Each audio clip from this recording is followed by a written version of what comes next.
family house. As the patriarch or the elders in the family, do you have any prayer for them? Or what ways of advice? Long life. The prayer is long life. My father lived and died at the age of 98. Behind me here is his gravesite. And my mother lived to become the Ada. Ada means the oldest woman in our own community. So by the grace of God, simply by the grace of God, we have longevity in this family. My mother was the Ada of Omiyese in this kingdom, in our AKWUKWU community. And my father died at 98. Okay?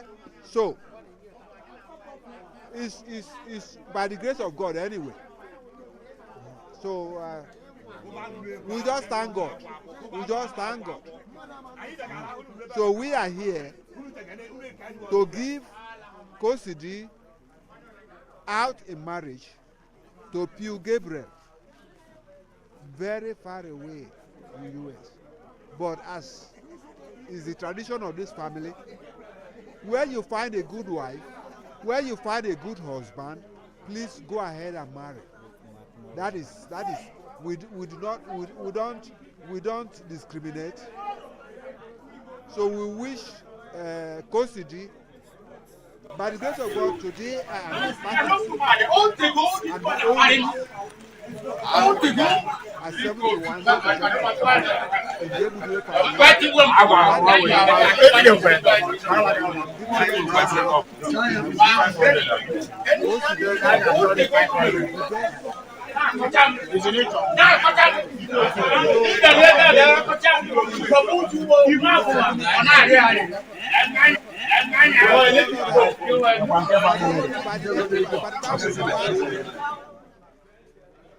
Kosidi must have fulfilled all things required of a married median out of this family and out of this community. So that is how it is.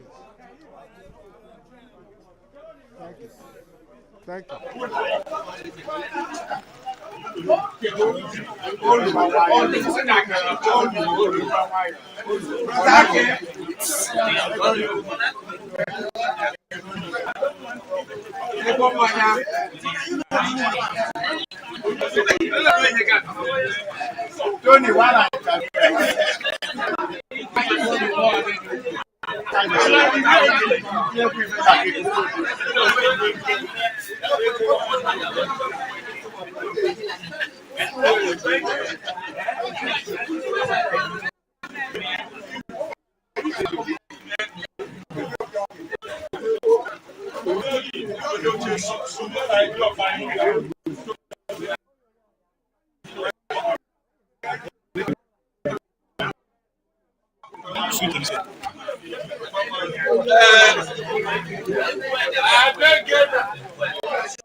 you.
What I go now make I just capture the round. We go shut down, come out.